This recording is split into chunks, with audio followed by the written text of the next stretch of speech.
Hi friends, welcome back to our channel. 5ാം ക്ലാസ്സിലെ social സയൻസിലെ 8ാമത്തെ പാഠഭാഗമായ നോ അവർ ലാൻഡ് എന്ന പാഠഭാഗത്തിലേക്ക് എല്ലാ കൂട്ടുകാർക്കും സ്വാഗതം. അപ്പോൾ ഇന്ന് നമ്മൾ നോക്കാൻ പോകുന്നത് ഈ പാഠഭാഗം ഇംഗ്ലീഷ് മീഡിയമാണ്. മലയാളം മീഡിയം നമ്മൾ ഓൾറെഡി അപ്ലോഡ് ചെയ്തിട്ടുണ്ട്. അപ്പോൾ ആവശ്യമായിട്ടുള്ള കൂട്ടുകാർ പോയി കാണാം. ഇംഗ്ലീഷ് മീഡിയത്തിൽ നമുക്ക് എന്തൊക്കെയാണ് പഠിക്കാനുള്ളത് എന്ന് നോക്കാം. ഓക്കെ, അപ്പോൾ ഈ ഒരു പാഠഭാഗം വരെയാണ് നിങ്ങളുടെ ക്രിസ്മസ് എക്സാമിനുള്ളത്. അപ്പോൾ ഇതുവരെയുള്ള എല്ലാ പാഠഭാഗങ്ങളും നമ്മൾ അപ്ലോഡ് ചെയ്തിട്ടുണ്ട്. ബാക്കിയുള്ള സബ്ജക്റ്റുകളും ചെയ്തിട്ടുണ്ട്. അപ്പോൾ ആവശ്യമായിട്ടുള്ള കൂട്ടുകാർ പോയി കാണാം. ഓക്കെ, നമുക്ക് എന്തൊക്കെയാണ് ഈ പാഠഭാഗത്ത് പഠിക്കാനുള്ളത് എന്ന് നോക്കാം. ഇതിന് തൊട്ട് താഴെയായിട്ട് നമുക്ക് വള്ളത്തോൾ നാരായണ മേനോന്റെ ഒരു 4 കവിതാ വരികൾ തന്നിട്ടുണ്ട്. ഓക്കെ, അപ്പോൾ കൂട്ടുകാർ വായിച്ച് മനസ്സിലാക്കുക. Then read an extract from Vallathol Narayana Menon's poem which describes the scenic beauty of Kerala. എന്താണ് കേരളത്തിന്റെ ബ്യൂട്ടിയെ കുറിച്ച് പറയുന്ന വരികളാണ് ഇവിടെ തന്നിട്ടുള്ളത്. To the east are the towering mountains, many rivers flowing from them, boats floating along backwaters, and to the west a long stretch of coastline, fields, plains, green everywhere, pleasant climate, how beautiful is our Kerala. എന്താണ് കേരളത്തിന്റെ ഭംഗിയാണ് ഇവിടെ പറയുന്നത്. എന്തൊക്കെയാണ് കേരളത്തിൽ കാണുന്നത്? നല്ല ഒരുപാട് റിവേഴ്സ് ഉണ്ട്, മൗണ്ടെയിൻസ് ഉണ്ട് അല്ലെ.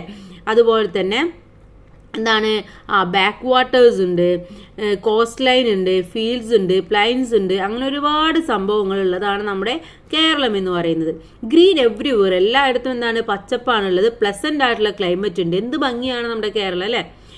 Are there any such features like hills, beaches, water bodies etcetera in your area? നിങ്ങളുടെ ഏരിയയിലും ഇത്തരത്തിലുള്ള സ്ഥലങ്ങളോ അതുപോലെ തന്നെ ഹിൽസോ ബീച്ചോ വാട്ടർ ബോഡീസോ എന്തെങ്കിലും നിങ്ങൾ താമസിക്കുന്ന ഏരിയയിലുണ്ടോ? The physiography of Kerala consist of diverse geographical features. നമ്മുടെ കേരളം എന്ന് പറയുന്നത് വളരെ വെറൈറ്റി ആയിട്ടുള്ള ഡൈവേഴ്സ് ആയിട്ടുള്ള ജോഗ്രഫിക്കൽ ഫീച്ചേഴ്സ് ഉള്ള ഒരു സംഭവമാണ്, ഒരു സ്ഥലമാണ്. അപ്പോൾ നമുക്ക് നോക്കാം. ഇവിടെ താഴെയായിട്ട് നമുക്ക് now let's observe the outline of A ഗ്രാമപഞ്ചായത്ത് ഇൻ കേരള. കേരളത്തിലെ ഒരു ഗ്രാമപഞ്ചായത്തിന്റെ ഒരു ഔട്ട്ലൈൻ അവിടെ തന്നിട്ടുള്ളത്. ഏത് പഞ്ചായത്താണ്? വാണിയംകുളം ഗ്രാമപഞ്ചായത്താണ്. ഓക്കെ, അപ്പോൾ വാണിയംകുളം ഗ്രാമപഞ്ചായത്തിന്റെ ഔട്ട്ലൈൻ ആണ്. ഇവിടെ എന്താണ്? ഷൊർണൂർ മുനിസിപ്പാലിറ്റി, ചലവറ ഗ്രാമപഞ്ചായത്ത്, അങ്കരവാടി ഗ്രാമപഞ്ചായത്ത്, ഒറ്റപ്പാലം മുനിസിപ്പാലിറ്റി, ഇതൊക്കെ ഉള്ളതും ഒരു സൈഡിൽ എന്താണ് ഭാരതപ്പുഴ ഒഴുകുന്നതുമായ ഒരു സ്ഥലമാണ്. ഇനി ഇവിടെ നോക്കൂ. Vaniyamkulam has A physiography consists of hills and plains which is a major rivers seen in the outline. ഈ വാണിയംകുളം എന്ന് പറയുന്നത് എന്താണ് ഹിൽസും പ്ലെയിൻസും എല്ലാം കൂടെ ഉള്ള ഒരു സ്ഥലമാണ്. ഇതിൽ ഏത് റിവറാണ് ഔട്ട്ലൈനിൽ കാണുന്നത്? ഏത് റിവറാണ്? ഭാരതപ്പുഴയാണ് അല്ലെ. ഏതാണ്? അവിടെ ഭാരതപ്പുഴ എന്ന് എഴുതി കൊടുക്കുക. Bharathappuzha flows along the southern border of Vaniyamkulam Grama Panchayat. Vaniyamkulam ഗ്രാമപഞ്ചായത്തിന്റെ തെക്കേ ഭാഗത്ത് കൂടെ, തെക്കേ ബോർഡറിലൂടെയാണ് നമ്മുടെ ഭാരതപ്പുഴ ഒഴുകുന്നത്. Find the major mode of transport that runs parallel to the Bharathappuzha. ഭാരതപ്പുഴയ്ക്ക് കുറുകെയായിട്ട് അല്ലെങ്കിൽ സമാന്തരമായിട്ട് പാരലൽ ആയിട്ട് പോകുന്ന ഗതാഗത മാർഗം, ട്രാൻസ്പോർട്ട് ഏതാണ്? അവിടെ റെയിൽവേ ആണ്. ഓക്കെ, റെയിൽവേ ആണ് അതിന്റെ കുറുകെ ഉള്ളത്. ഇനി most of the areas of the panchayat are the catchment area of Bharathappuzha. The river is used for water transport and fishing. എന്താണ്? ആ പഞ്ചായത്തിന്റെ ഒരു മേജർ ഏരിയാസ് എന്ന് പറയുന്നത് എന്താണ്? ആ ഒരു ഭാരതപ്പുഴയുടെ തീരങ്ങളാണ്. അതുകൊണ്ട് തന്നെ അവിടെ എന്താണ്? ട്രാൻസ്പോർട്ടിനും ഫിഷിങ്ങിനും ഒക്കെ ആയിട്ട് ഈ ഒരു ഭാരതപ്പുഴ, ഈ പുഴയെ അവർ ആശ്രയിക്കുന്നുണ്ട്. The fertilise soil along the banks of the river contributes the agriculture prosperity. അത് മാത്രമല്ല നമുക്കറിയാം പുഴയുടെ തീരം എന്ന് പറയുന്നത് എന്താണ്? നല്ല ഫെർട്ടിലൈൽ ആയിട്ടുള്ള സോയിലാണ് അല്ലെ. അതുകൊണ്ട് തന്നെ അവിടെ അഗ്രികൾച്ചർ നല്ല രീതിയിൽ തന്നെ നടത്തുന്നുണ്ട്. ഓക്കെ, ഇനി how does Bharathappuzha influences the agriculture, food habits, transport etcetera of the people in Vaniyamkulam Grama Panchayat discuss. Vaniyamkulam ഗ്രാമപഞ്ചായത്തിലെ ഈ അഗ്രികൾച്ചർ, ജനങ്ങളുടെ ഭക്ഷണ രീതി, അവിടുത്തെ ട്രാൻസ്പോർട്ട് മുതലായവ ഈ ഭാരതപ്പുഴ എങ്ങനെയൊക്കെയാണ് അവരെ ഇൻഫ്ലുവൻസ് ചെയ്യുന്നത് എന്നാണ് ചോദിച്ചിട്ടുള്ളത്. ഒരു പോയിന്റ് തന്നിട്ടുണ്ട്. The fertilise soil on the blanks of Bharathappuzha is suitable for agriculture. അത് ഭാരതപ്പുഴയുടെ തീരത്തുള്ള ഫെർട്ടിലൈസ് സോയിൽ എന്ന് പറയുന്നത് കൃഷിക്ക് വളരെയധികം സ്യൂട്ടബിൾ ആണ്. പിന്നെ എന്തൊക്കെയാണ് നമുക്ക് എഴുതാൻ പറ്റുക? അവിടെ water transport and fishing are part of their life. എന്താണ്? വാട്ടർ ട്രാൻസ്പോർട്ടും ഫിഷിങ്ങും അവരുടെ ജീവിതത്തിന്റെ ഒരു ഭാഗമായി മാറിയതും ഈ ഒരു ഭാരതപ്പുഴ ഉള്ളത് കൊണ്ട് തന്നെയാണ്. Then rail transport makes more convenient for the people. ജനങ്ങൾക്ക് വളരെ ഈസി ആയിട്ട് അങ്ങോട്ടും ഇങ്ങോട്ടൊക്കെ പോകാൻ കഴിയുന്നതും ഈ ഒരു റെയിൽവേ അവിടെ ഉള്ളത് കൊണ്ടാണ്. ഓക്കെ, അപ്പോൾ ഈ 2 പോയിന്റ് അവിടെ നിങ്ങൾ എഴുതി കൊടുക്കുക. ഒന്നും കൂടെ പറയാം. Water transport and fishing are part of the life part of their life. Rail transport makes more convenient for the people. Okay, ഇനി നോക്കൂ, we have familiarised our self the certain geographical features of Vaniyamkulam Grama Panchayat. Haven't you observe that such geographical features influence the life of the people of that place in many ways. എന്താണ്, നമ്മളിപ്പോൾ വാണിയംകുളം പഞ്ചായത്തിൻ്റെ ഒരുപാട് geographical ഫീച്ചേഴ്സിനെ കുറിച്ച് പറഞ്ഞു അല്ലേ. നമുക്ക് മനസ്സിലായി ഈ ജോഗ്രഫിക്കൽ ഫീച്ചേഴ്സ് ആണ് ആ നാട്ടിലെ ആളുകളുടെ ജീവിതവുമായിട്ട് പല തരത്തിൽ ഇൻഫ്ലുവൻസ് ചെയ്യുന്നുണ്ട് അല്ലേ. ഒരുപാട് കാര്യങ്ങൾ, ഇപ്പോൾ കൃഷിയാണ് അവിടുത്തെ മെയിൻ എന്ന് പറയാൻ ആ ഒരു പുഴ ഉള്ളത് കൊണ്ടാണ്, ആ ഒരു ജോഗ്രഫിക്കൽ ഫീച്ചർ അവിടെ ഉള്ളത് കൊണ്ടാണ്. അപ്പോൾ അത് നമുക്ക് മനസ്സിലായി അല്ലേ. Then list out the various geographical features, various crops and occupations of the area where you live in. നിങ്ങൾ താമസിക്കുന്ന ഏരിയയിലും ഇത്തരത്തിലുള്ള ജോഗ്രഫിക്കൽ ഫീച്ചേഴ്സ് ഉണ്ടായിരിക്കും, അതുമായി ബന്ധപ്പെട്ടുകൊണ്ടുള്ള ഒക്യുപ്പേഷൻസ് ഉണ്ടായിരിക്കും, ക്രോപ്സ് ഉണ്ടായിരിക്കും. അപ്പോൾ അതൊക്കെ ഏതൊക്കെയാണെന്ന് നിങ്ങളടുത്തൊന്ന് ലിസ്റ്റ് ഔട്ട് ചെയ്യാനാണ് പറഞ്ഞിട്ടുള്ളത്. അപ്പോൾ നിങ്ങളുടെ ഏരിയ ഏതാണെന്ന് നോക്കുക, അവിടുത്തെ എന്തൊക്കെയാണ് ജോഗ്രഫിക്കൽ ഫീച്ചേഴ്സ് ഉള്ളത്, ആ ഫീച്ചേഴ്സുമായി ബന്ധപ്പെട്ട എന്തൊക്കെ കാര്യങ്ങളാണ് അവിടുത്തെ പീപ്പിൾസ് ചെയ്യുന്നത് എന്നൊക്കെ നിങ്ങളൊന്ന് ലിസ്റ്റ് ഔട്ട് ചെയ്യാം. Then are in the agriculture and other occupation in your locality related to its geographical features. നമ്മൾ പറഞ്ഞെന്താണ്, നിങ്ങളുടെ നാട്ടിലെ കൃഷിയും അതുപോലെ തന്നെ അവിടുത്തെ ഒക്യുപ്പേഷനും എന്നൊക്കെ പറയുന്നത് അവിടുത്തെ ജോഗ്രഫിക്കൽ ഫീച്ചേഴ്സുമായിട്ട് റിലേറ്റ് ചെയ്തിട്ടുള്ളതാണ്. Examine dum based on the indicators given. താഴെ തന്നിട്ടുള്ള ഇൻഡിക്കേറ്റേഴ്സിന്റെ അടിസ്ഥാനത്തിൽ നിങ്ങൾ അതൊന്ന് ഒബ്സർവ് ചെയ്യാം. Okay, help of the teacher can also be sort. അതുപോലെ ടീച്ചറുടെ സഹായത്തോട് കൂടിയിട്ട് ഇതൊന്ന് സോർട്ട് ഔട്ട് ചെയ്യുകയും ചെയ്യാം. എന്തൊക്കെയാണ് നോക്കേണ്ടത്, അവിടുത്തെ weather, water bodies, plains, hilly areas, fertility of soil, transportation, industries. ഇതിൻ്റെ ബേസ് ചെയ്തിട്ട് നിങ്ങൾ നോക്കുക. ഇതും നിങ്ങളുടെ എന്താണ് അവിടുത്തെ ആളുകളുടെ ജീവിതവുമായിട്ട് എന്തെങ്കിലും ബന്ധമുണ്ടോ എന്നുള്ളത് നോക്കുക. Prepare A regional geographical document incorporating the information of geographical features you have collected. നിങ്ങൾ കളക്ട് ചെയ്തിട്ടുള്ള ഇൻഫർമേഷൻസിൻ്റെ ബേസിൽ ആ പ്രദേശത്തിൻ്റെ ജോഗ്രഫിക്കൽ ഫീച്ചേഴ്സും ഉൾപ്പെടുത്തിക്കൊണ്ട് എന്താണ് നിങ്ങൾ ഒരു എന്തുണ്ടാക്കാനാണ് പറയുന്നത്, ഒരു ഡോക്യുമെൻ്റ് അല്ലേ, ജോഗ്രഫിക്കൽ ഡോക്യുമെൻ്റ് ഉണ്ടാക്കാനാണ് പറയുന്നത്. എങ്ങനെയാണ് റീജിയണൽ ജോഗ്രഫിക്കൽ റെക്കോർഡ് നിങ്ങൾ എന്തൊക്കെ എഴുതണം, ഔട്ട്ലൈൻ ഓഫ് ദ ഏരിയ അല്ലെങ്കിൽ വാർഡ്, നിങ്ങളുടെ ഏരിയയിൽ അല്ലെങ്കിൽ വാർഡിന് ഒരു ഔട്ട്ലൈൻ ഉണ്ടായിരിക്കണം. ജോഗ്രഫിക്കൽ ഫീച്ചേഴ്സ് എന്തൊക്കെയാണെന്ന് എഴുതണം. Relationship of the life of the people with the geographical features. അവിടുത്തെ ജനജീവിതത്തിന് ഈ ഒരു ജോഗ്രഫിക്കൽ ഫീച്ചേഴ്സുമായിട്ടുള്ള റിലേഷൻഷിപ്പ് എന്താണെന്ന് എഴുതണം. അതുപോലെ പ്രോബ്ലംസ്, എന്തൊക്കെയാണ് പ്രോബ്ലംസ് ആണ് ഫേസ് ചെയ്യുന്നത് എന്ന് എഴുതുക, അതിലുള്ള സൊല്യൂഷൻസും എഴുതുക. അപ്പോൾ ഇത്തരത്തിലുള്ള റീജിയണൽ ജോഗ്രഫിക്കൽ റെക്കോർഡ് നിങ്ങൾ തയ്യാറാക്കുക. Then you have discuss the geographical features of your locality. ഇപ്പോൾ നമ്മൾ എന്താണ് നിങ്ങളുടെ ലൊക്കാലിറ്റിയിലുള്ള ജോഗ്രഫിക്കൽ ഫീച്ചേഴ്സിനെ കുറിച്ചിട്ടാണ് ഡിസ്കസ് ചെയ്തത് അല്ലേ. അത് physiographical features of our state similar or ദം. എന്താണ് ഇതുപോലെ തന്നെ നമ്മുടെ രാജ്യത്തിന്, നമ്മുടെ സംസ്ഥാനത്തിന്, നമ്മുടെ സ്റ്റേറ്റിൻ്റെ ഫിസിയോഗ്രഫിക്കൽ ഫീച്ചേഴ്സ് സിമിലിയർ ആണോ, അല്ലെങ്കിൽ നിങ്ങളുടെ പ്രദേശവുമായിട്ടുള്ള സെയിം തന്നെയാണോ എന്നാണ് നമ്മൾ അടുത്തതായിട്ട് നോക്കാൻ വേണ്ടി പോകുന്നത്. How about an inquiry into Kerala's physiography, soil, water, climate and crops and their impact on people's live. എന്താണ് കേരളത്തിന്റെ ഭൂപ്രകൃതി, അവിടുത്തെ സോയിൽ, അവിടുത്തെ വാട്ടർ, അതുപോലെ തന്നെ വെതർ, അവിടുത്തെ ക്രോപ്സ് എന്നിവയെ കുറിച്ചും അവിടുത്തെ ജനങ്ങളിൽ ഉണ്ടാക്കുന്ന ഇമ്പാക്റ്റിനെ കുറിച്ചിട്ടുമാണ് നമ്മൾ അന്വേഷിക്കാൻ വേണ്ടി പോകുന്നത്. അപ്പോൾ ആ ഒരു സംഭവമാണ്, അതിനെ കുറിച്ചിട്ടുള്ളതാണ് ഈ ഒരു പാഠഭാഗം എന്ന് പറയുന്നത്. അപ്പോൾ നമുക്ക് നേരെ നോക്കാം എന്തൊക്കെയാണ് നോക്കാനുള്ളത് എന്ന്. First physiography of Kerala. എന്താണ് കേരളത്തിന്റെ ഫിസിയോഗ്രഫിയുടെ ഒരു മാപ്പാണ് ഇവിടെ തന്നിട്ടുള്ളത്. നോക്കൂ, ഇവിടെ ഏതൊക്കെയാണ് ബ്ലൂ, അതുപോലെ തന്നെ റെഡ്, ഗ്രീൻ, ഈ 3 കളേഴ്സിലാണ് റെപ്രസെന്റ് ചെയ്തിട്ടുള്ളത്. അഥവാ 3 രീതിയിലാണ് നമ്മുടെ ഫിസിയോഗ്രഫി എന്ന് പറയുന്നത്. ഫസ്റ്റ് വൺ ഏതാണ്, ബ്ലൂ എന്ന് പറയുന്നത് കോസ്റ്റൽ ഏരിയാസ് ആണ്. അതുപോലെ തന്നെ റെഡ് എന്ന് പറയുന്നത് മിഡ്ലാൻഡ് ആണ്, ഗ്രീൻ എന്ന് പറയുന്നത് ഹൈലാൻഡ് ആണ്. ഓക്കെ, ഇനി ഇവിടെ observe the map and find out the following, list them in your notebook. ഇവിടെ കുറച്ച് ക്വസ്റ്റ്യൻസ് തന്നിട്ടുണ്ട്, ഇത് നിങ്ങൾ ആ മാപ്പിന്റെ ഹെൽപ്പോട് കൂടിയിട്ട് ആൻസർ ചെയ്യണം. നമുക്ക് നോക്കാം. First one, 3 physiographical divisions of Kerala. ഏതൊക്കെയാണ് കേരളത്തിന്റെ 3 ഫിസിയോഗ്രഫിക്കൽ ഡിവിഷൻസ് എന്ന് പറയുന്നത്? ഒന്ന് midland, highland, coastal area. Okay, ഏതൊക്കെയാണ്? Midland, highland, coastal area. Second question, altitude of each physiographic division from the sea level. Sea ലെവലിൽ നിന്നും അതിൻ്റെ എന്താണ് ഫിസിയോഗ്രഫിക്കൽ ഡിവിഷൻസ് എങ്ങനെയാണ്, ആൾട്ടിറ്റ്യൂഡ് എത്രയാണെന്നാണ് എഴുതേണ്ടത്. അതും ആ മാപ്പിൽ പറയുന്നുണ്ട്. എത്രയാണ്? ഫസ്റ്റ് വൺ എന്ന് പറയുന്നത് കോസ്റ്റൽ ഏരിയ എന്ന് പറയുന്നത് ബിലോ 75 മീറ്റേഴ്സ് ആണ്. നെക്സ്റ്റ് മിഡ്ലാൻഡ് ആണ്. മിഡ്ലാൻഡ് എന്ന് പറയുന്നത് between 75 metres and 70 between 7.5 metres and 75 metres ആണ്. അഥവാ 7.5 മീറ്ററിനും 75 മീറ്ററിനും ഇടയിലുള്ളതാണ്. ഇനി അടുത്തത് ഹൈലാൻഡ് ആണ്. ഹൈലാൻഡ് എന്ന് പറയുന്നത് എബവ് 75 മീറ്റേഴ്സ് ആണ്. ഓക്കെ. ഇനി third question, physiographical divisions of Kerala which is a adjacent to the Lakshadweep sea. എന്താണ് ലക്ഷദ്വീപിനോട് ചേർന്ന് കിടക്കുന്ന കേരളത്തിന്റെ ആ ഒരു ഫിസിയോഗ്രഫിക്കൽ ഡിവിഷൻ ഉള്ളത് ഏതാണ്? നമ്മുടെ ലക്ഷദ്വീപിനോട് ഏറ്റവും ചേർന്ന് കിടക്കുന്നത് നമ്മുടെ കോസ്റ്റൽ റീജിയൻ ആണ്. ഓക്കെ, കോസ്റ്റൽ റീജിയൻ അല്ലെങ്കിൽ coastal area. Then fourth question, physiographical area of Kerala which lies along the state borders of Tamil Nadu and Karnataka. തമിഴ്നാടിനോടും കർണാടകയോടും അതിർത്തി പങ്കിടുന്ന ബോർഡേഴ്സ് പങ്കിടുന്ന കേരളത്തിന്റെ ഫിസിയോഗ്രഫിക്കൽ ഏരിയ ഏതാണ്? ഹൈലാൻഡ് ആണ്. ഓക്കെ, ഉത്തരം ഹൈലാൻഡ് ആണ്. Then now let's examine more about the physiography of Kerala. അപ്പോൾ നമ്മളിപ്പോൾ മനസ്സിലാക്കി 3 ഫിസിയോഗ്രഫിക്കൽ ഫീച്ചേഴ്സ് ആണുള്ളത് എന്ന് മനസ്സിലാക്കി. ഇനി നമുക്ക് 1 by 1 ആയിട്ട് നോക്കാം. ഫസ്റ്റ് വൺ ഹൈലാൻഡിനെ കുറിച്ചിട്ടാണ് പറയുന്നത്. Find the location of the highland on the physiographical map of Kerala. കേരളത്തിന്റെ ആ ഒരു ഫിസിയോഗ്രഫിക്കൽ മാപ്പ് വെച്ചുകൊണ്ട് അതിന്റെ ലൊക്കേഷൻ ഓഫ് ഹൈലാൻഡ് മനസ്സിലാക്കാൻ വേണ്ടി പറയുന്നുണ്ട്. It is physiographical section that is located at above 75 meters above the sea level and includes hills, mountains and peaks. എന്താണ് സമുദ്രത്തിൽ നിന്നും സീ ലെവലിൽ നിന്നും 75 മീറ്ററിന് മുകളിലുള്ളതാണ് നമ്മുടെ ഈ ഒരു ഹൈലാൻഡ് എന്ന് പറയുന്നത്. അത് മാത്രമല്ല അവിടെ ഹിൽസും മൗണ്ടെയിൻസും പീക്സും എല്ലാം കൂടെ ഇൻക്ലൂഡ് ചെയ്തിട്ടുള്ള ഒരു പ്ലേസ് ആണ്.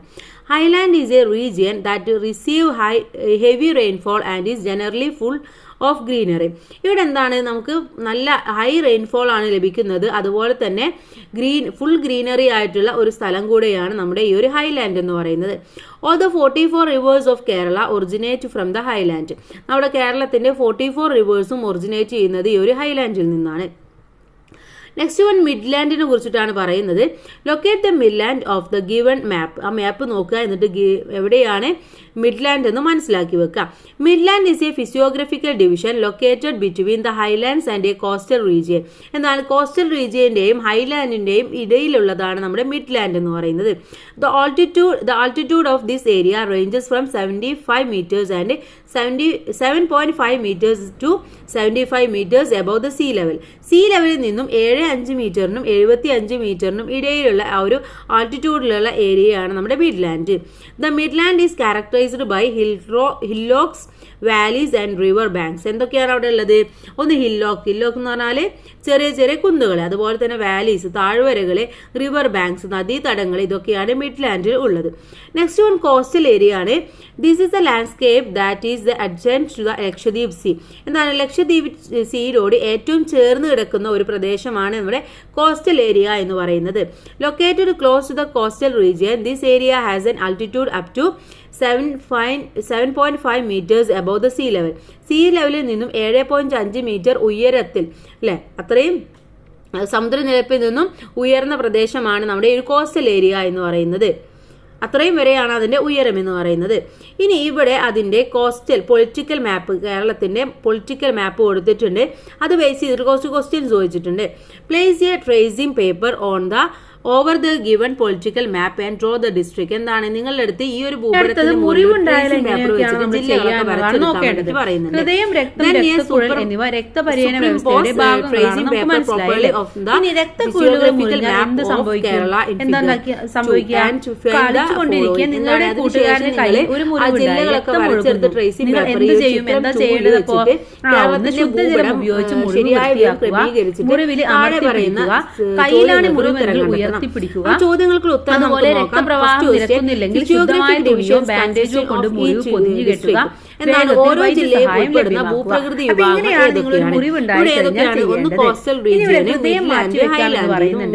ഗുരുതരമായ ഹൃദ്രോഗമുള്ളവർക്കാണ് ഹൃദയം മാറ്റിവെക്കൽ ശസ്ത്രക്രിയ നടത്താറുള്ളത്. മസ്തിഷ്കതാണ് സംഭവിച്ച വ്യക്തിയുടെ ഹൃദയമെടുത്ത് രോഗിയെ വെച്ച് പിടിപ്പിക്കുകയാണ് സാധാരണ ചെയ്യാറുള്ളത്. 1967 ഡോക്ടർ ക്രിസ്ത്യൻ ബർണാഡാണ് ആദ്യമായി ഹൃദയം മാറ്റിവെക്കൽ ശസ്ത്രക്രിയ വിജയകരമായി നടത്തിയത്. ഓക്കെ, ഇനി അടുത്തത് രക്തദാനത്തെ കുറിച്ചിട്ടാണ് പറയുന്നത്. ഒരുപാട് കേട്ടിട്ടുണ്ട് രക്തദാനം, മഹാദാനം കേട്ടിട്ടുണ്ട്. അപ്പൊ ഒരാളുടെ ശരീരത്തിൽ ഏകദേശം 5.5 ലിറ്റർ വരെ രക്തമുണ്ടാകും. അപകടങ്ങൾ, അസുഖങ്ങൾ എന്നിവ മൂലം ശരീരത്തിൽ രക്തത്തിന്റെ അളവ് കുറയുമ്പോൾ എന്താണ് സംഭവിക്കുന്നത്? അവിടെ എന്താ സംഭവിക്കുക? ഒരാൾക്ക് അങ്ങനെ സംഭവിക്കുമ്പോൾ അയാൾക്ക് തലചുറ്റൽ അല്ലെങ്കിൽ വേറെ അസുഖങ്ങളൊക്കെ ഉണ്ടാവും. എറണാകുളം, മറ്റൊന്ന് കോഴിക്കോട്, കണ്ണൂർ, കൊല്ലം, കാസർഗോഡ്. മനസ്സാലെ മറ്റൊരാൾക്ക് ശാസ്ത്രീയമായി പിന്നീട് ഉപയോഗിക്കുന്നതിനോ രക്തദാനം നിങ്ങൾ 18 വയസ്സ് കഴിയുമ്പോൾ ഒരു സാമൂഹിക സേവനം എന്ന നിലയിൽ ഇതിന്റെ ഭാഗമാകുമല്ലോ. രക്തദാനവുമായി ബന്ധപ്പെട്ട മുദ്രാഗീതങ്ങൾ തയ്യാറാക്കി ക്ലാസ് പ്രദർശിപ്പിക്കാനും പറയുന്നുണ്ട്. ഓക്കെ, ഇതൊക്കെ കൂട്ടുകാർ ചെയ്യേണ്ടതാണ്. അപ്പൊ കൂട്ടുകാർ ധാരാളമായിട്ട് മഴ ലഭിക്കുന്ന ആവശ്യത്തിലധികം നല്ലൊരു ദാനത്തിൽ നമ്മൾ സൗത്ത് വെസ്റ്റ് മൺസൂൺ ഓർ കാലവർഷം അല്ലെങ്കിൽ നോർത്ത് വെസ്റ്റ് മൺസൂൺ ഓർ തുലാവർഷം. ഓക്കെ, കാലവർഷവും തുലാവർഷവും നമ്മൾ സൗത്ത് വെസ്റ്റ് മൺസൂൺ എന്നും നോർത്ത് വെസ്റ്റ് മൺസൂൺ എന്നും നോർത്ത് ഈസ്റ്റ് മൺസൂൺ എന്നും പറയുന്നുണ്ട്. അപ്പോൾ ഇവിടെ മൺസൂണിനെ കുറിച്ച് കുറച്ച് പറയുന്നുണ്ട് കാര്യങ്ങൾ, അത് കൂട്ടുകാർ വായിക്കുക. ഞാൻ ജസ്റ്റ് ഒന്ന് പറഞ്ഞു തരാം എന്തൊക്കെയാണെന്ന്. അതോ കാലത്തിന്റെ മാറ്റത്തിനനുസരിച്ച് ഗതിമാറി വരുന്ന കാറ്റുകളാണ് ഈ ഒരു മൺസൂൺ കാറ്റുകൾ അല്ലെങ്കിൽ മൺസൂൺ വിൻസ് എന്ന് പറയുന്നത്. ഓക്കെ, ഇത് ജൂൺ സെപ്റ്റംബർ മാസങ്ങളിൽ ഇതെവിടെയാണ് ഇക്വറ്റോറിയലിൽ വടക്ക് ഇന്ത്യൻ സമുദ്രത്തിന്റെ തെക്കു പടിഞ്ഞാറ് ദിശയിൽ നിന്നും കരയിലേക്ക് വീശുന്ന മഴക്കാറ്റുകളാണ് തെക്കു പടിഞ്ഞാറൻ മൺസൂൺ കാറ്റുകൾ എന്ന് പറയുന്നത്.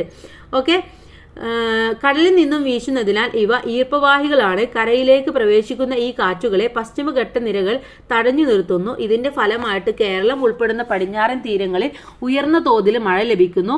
ഇതാണ് തെക്കു പടിഞ്ഞാറൻ മൺസൂൺ എന്ന് പറയുന്നത്. ഓക്കെ, അഥവാ കാലവർഷം എന്ന് പറയുന്നത്.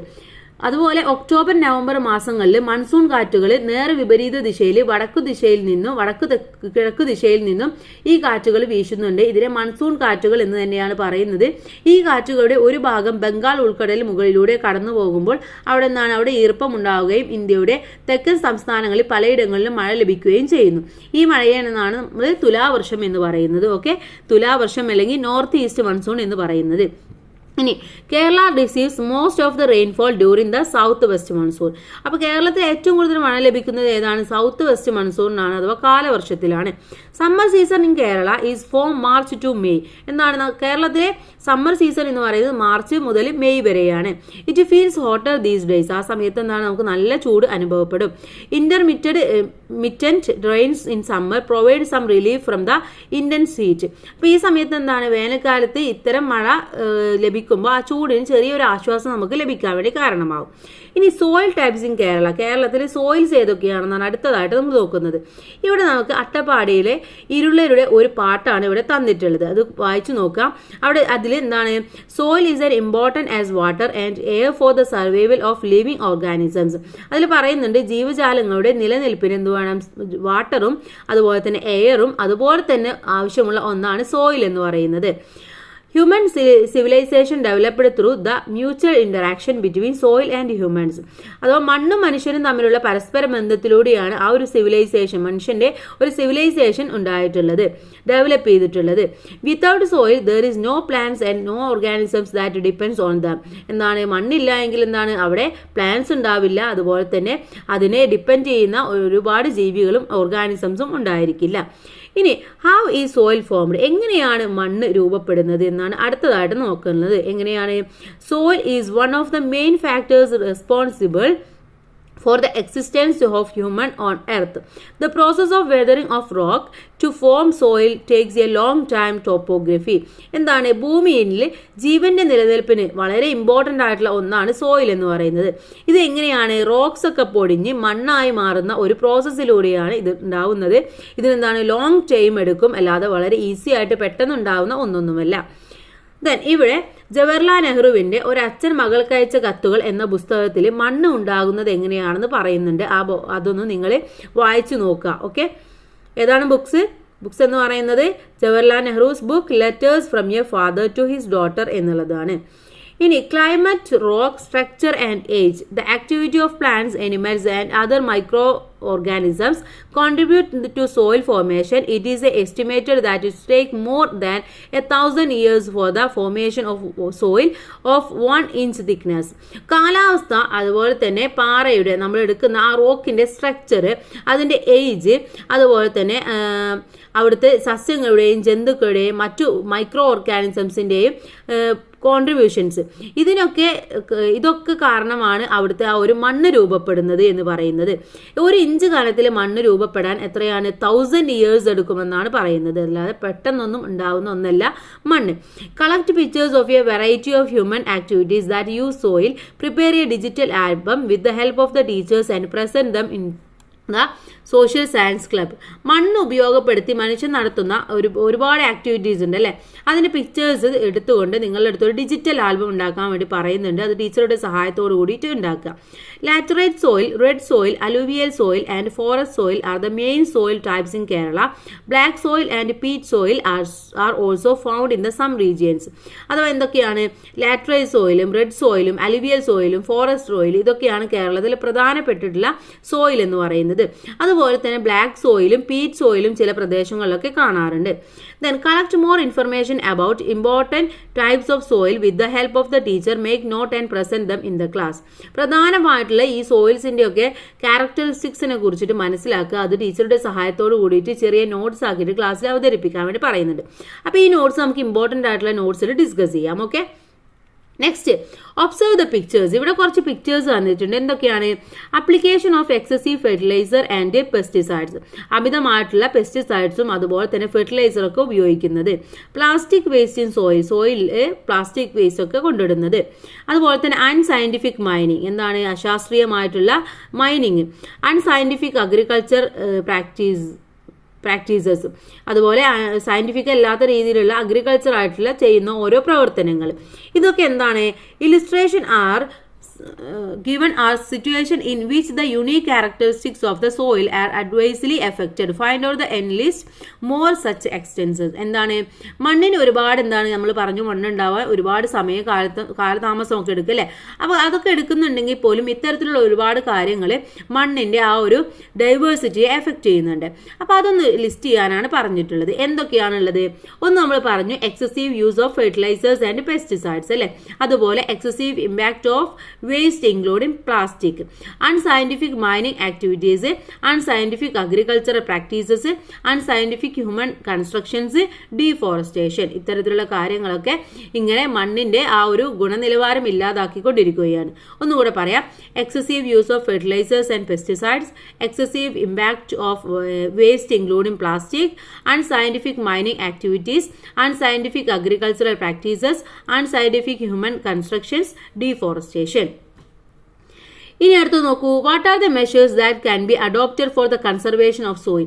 സോയിൽ കൺസർവേഷൻ ചെയ്യാൻ വേണ്ടിയിട്ട് നമുക്ക് ചെയ്യാൻ പറ്റുന്ന എന്തൊക്കെ കാര്യങ്ങളാണുള്ളത് ഇവിടെ തന്നിട്ടുണ്ട് അല്ലെ. എന്തൊക്കെയാണ്? മാംഗ്രോവ്സ് ഉണ്ടാക്കുക, കോയിൽ ജിയോ ടെക്സ്റ്റൈൽസ് ഉണ്ടാക്കുക, സ്റ്റോൺ വാൾ ഫെൻസ് ഉണ്ടാക്കുക, ടെറസ് ഫാമിംഗ്. ഇതൊക്കെ എന്താണ്? സോയിൽ കൺസർവേഷന് വേണ്ടിയിട്ട് നമുക്ക് ചെയ്യാൻ പറ്റുന്ന കാര്യങ്ങളാണ്. Okay, then find out the enlist more measures of soil conservation. soil conservation വേണ്ടിയിട്ട് വേറെ എന്തൊക്കെ നമുക്ക് ചെയ്യാൻ പറ്റും? എന്ത് ചെയ്യാൻ പറ്റും? Construction of embankment in coastal areas. Coastal ഏരിയാസിലൊക്കെ ഒരു എംബാക്ക്മെന്റ് ഉണ്ടാക്കിക്കൊണ്ട് നമുക്ക് സോയിലിനെ കൺസർവ് ചെയ്യാൻ വേണ്ടി സാധിക്കുന്നതാണ്. The United Nations observe the December 5 as World Soil Conservation Day. December 5 world soil conservation day ആയിട്ടാണ് നമ്മുടെ UN പറയുന്നത്. Then collect soil types from your area and identify their characteristics with the help of the teacher. Write them on a chart, demonstrate to the class. നിങ്ങളടുത്ത് പറഞ്ഞിട്ടുള്ളത് ക്ലാസ്സിൽ എന്താണ്? കുറച്ച് മണ്ണുകളെ collect ചെയ്യുക, എന്നിട്ട് അത് ഏതൊക്കെയാണെന്ന് മനസ്സിലാക്കാനാണ് പറഞ്ഞിട്ടുള്ളത്. അടുത്തതായിട്ട് വാട്ടർ സോഴ്സസ് ഓഫ് കേരള. കേരളത്തിലെ വാട്ടർ സോഴ്സിനെ കുറിച്ചിട്ടാണ് പറയുന്നത്. Water is A natural resource that is indispensable for human existence. എന്താണ്? മനുഷ്യൻ്റെ ആവശ്യങ്ങൾക്ക് വളരെയധികം നിലനിൽപ്പിന് തന്നെ ഒഴിച്ചുകൂടാൻ പറ്റാത്ത ഒന്നാണ് വാട്ടർ എന്ന് പറയുന്നത്. അതൊരു നാച്ചുറൽ റിസോഴ്സ് ആണ് അല്ലേ. Then what are the sources of water on earth. എർത്തിലുള്ള വാട്ടറിൻ്റെ സോഴ്സസ് ഏതൊക്കെയാണ്? ഒന്ന് റിവേഴ്സ് ആണ്, പുഴകളാണ്, അതുപോലെ തന്നെ സ്പ്രിങ്സ്, പിന്നെ എന്തൊക്കെയാണുള്ളത്? Wells, ponds, tube wells, lakes അല്ലേ. ഇതൊക്കെ എന്താണ്? വാട്ടറിൻ്റെ സോഴ്സുകളാണ്. What are the sources of water in your area. നിങ്ങളുടെ ഏരിയയിൽ ഇതിൽ ഏതൊക്കെ സോഴ്സാണ് ഉപയോഗിക്കുന്നത് എന്ന് നിങ്ങളൊന്ന് എഴുതുക. Then Kerala has an undulating topography with which layers uneven from Sahia mountain in the east to the Arabian Sea in the west. എന്താണ് അറേബ്യൻ സീ അല്ലേ, നമ്മുടെ കിഴക്ക് എന്ന് പറയുന്നത് ഏതാണ് സഹ്യ മൗണ്ടെയിൻ ആണുള്ളത്. അതുപോലെ തന്നെ പടിഞ്ഞാറ് എന്ന് പറയുന്നത് അറബിക്കടലുമാണ്. അതുവരെയുള്ള കയറ്റിറക്കലോടിയ ഒരു ചെരിവ് നിലകൊള്ളുന്ന ഭൂപ്രകൃതിയാണ് നമ്മുടെ കേരളത്തിനുള്ളത്. The rivers that originated from the Sahya mountain range flows to the backwaters and the sea and make Kerala abundant in water. Apart from these, there are many lakes and ponds in our land. There are 44 rivers in Kerala which originate from the highlands. Of these, 3 rivers flow eastward and 41 rivers flow westward. എന്താണ് നമ്മൾ പറഞ്ഞു, ഈ ഒരു സഹ്യപർവ്വത നിരകളിൽ നിന്നും ഉത്ഭവിക്കുന്ന ഒരുപാട് എന്തുണ്ട് കായലുകൾ, back waters ഉണ്ട്, സീ ഉണ്ട്. ബാക്ക് വാട്ടേഴ്സ് കടലിലേക്ക് ഒഴുകുന്ന നദികളായിട്ടാണ് കേരളത്തിന്റെ ജലം ഇത്രയധികം സമൃദ്ധമായിട്ട് നിലനിൽക്കുന്നത്. ഇത് കൂടാതെ നമുക്ക് എന്തുണ്ട് ഒരുപാട് ലേക്സ് ഉണ്ട്, അതുപോലെ തന്നെ പോൺസ് ഉണ്ട്. ഇതെല്ലാം നമ്മുടെ കേരളത്തിലുള്ളതാണ്. കേരളത്തിൽ നമ്മൾ പറഞ്ഞു ആകെ ടോട്ടൽ 44 റിവേഴ്സ് ആണുള്ളത്. അതിലെ 3 എണ്ണം എങ്ങോട്ടാണ്, 3 എണ്ണം ഈസ്റ്റ് വേർഡും ബാക്കി 41 എണ്ണം ഈ വെസ്റ്റ് വേർഡുമാണ് ഒഴുകുന്നത്. അതിന്റെ ഫ്ലോ എന്ന് പറയുന്നത് അങ്ങനെയാണ്. List out the reverse in Kerala observing the Kerala river map kept in your social science lab. Classify the reverse flowing east word and west word. അപ്പോൾ നിങ്ങളുടെ സാമൂഹ്യ ശാസ്ത്രത്തിന്റെ ലാബിൽ പോയിട്ട്, സോഷ്യൽ സയൻസ് ലാബിൽ പോയിട്ട് അവിടെ കേരളത്തിന് നദീഭൂപടം ഉണ്ടായിരിക്കും. അതിൽ നിന്ന് ഏതൊക്കെയാണ് ഈസ്റ്റ് വേർഡ് ഒഴുകുന്നത്, ഏതൊക്കെയാണ് വെസ്റ്റ് വേർഡ് ഒഴുകുന്നത് എന്നൊന്ന് ക്ലാസിഫൈ ചെയ്യാനാണ് പറഞ്ഞിട്ടുള്ളത്. ഓക്കെ, അപ്പോൾ അത് കൂട്ടുകാർ ഒന്ന് നോക്കുക, ഏതൊക്കെയാണെന്നൊന്ന് മനസ്സിലാക്കി വെക്കുക. ഇനി ആവശ്യമായിട്ടുണ്ടെങ്കിൽ നമുക്ക് നമ്മുടെ ഇമ്പോർട്ടൻ്റ് ആയിട്ടുള്ള നോട്ട്സിലൊന്ന് ഡിസ്കസ് ചെയ്യാം. ഇനി അടുത്തത്, haven't you notice that through our water bodies are enriched during the 2 rainy seasons. Many of them dry up when the rainy seasons are over. Find out the reasons for it. നമുക്കറിയാം നമുക്ക് ഏറ്റവും കൂടുതൽ മഴ ലഭിക്കുന്നുണ്ട്. പക്ഷെ എന്താണ് നമ്മുടെ water bodies ഒക്കെ മഴ ലഭിക്കുന്ന സമയത്ത് വളരെയധികം റിച്ച് ആയിരിക്കും അല്ലേ, നല്ല വെള്ളമൊക്കെ ഉണ്ടായിട്ട് നല്ല ഇതായിരിക്കും. പക്ഷേ വെള്ളം തീർന്ന് ആ സീസൺ കഴിഞ്ഞു കഴിഞ്ഞാൽ വളരെ ഡ്രൈ ആയിട്ട് മാറാറുണ്ട്. എന്തൊക്കെയാണ് അതിൻ്റെ കാരണങ്ങൾ എന്നാണ് പറയുന്നത്. എന്തൊക്കെയാണ് എന്ന് വളരെ മലിനമായിക്കൊണ്ടിരിക്കുകയാണല്ലേ. അതുപോലെ തന്നെ ഭൂമിയിൽ ജലം അബ്സോർബ് ചെയ്യുന്നതും കുറവാണ്. അതൊക്കെയാണ് മെയിൻ ആയിട്ടുള്ളത്. പിന്നെ മണൽ വാരൽ അത്തരത്തിലുള്ള പ്രവർത്തനങ്ങളൊക്കെ ചെയ്യുമ്പോൾ വെള്ളം കെട്ടി നിൽക്കാനുള്ള സാഹചര്യങ്ങൾ ഇല്ലാതായിക്കൊണ്ടിരിക്കുകയാണ്. Only a small amount of the world's total water supply is available as pure water. നമുക്കറിയാം എന്താണ്, നമുക്ക് ഒരുപാട് ഈ വേൾഡിൽ തന്നെ നല്ല ജലമുണ്ട്. പക്ഷെ എന്താണ് അതിൽ നമുക്ക് ഉപയോഗിക്കാൻ പറ്റുന്ന ജലത്തിന്റെ അളവ് എന്ന് പറയുന്നത് വളരെ ചെറുത് മാത്രമാണുള്ളത്.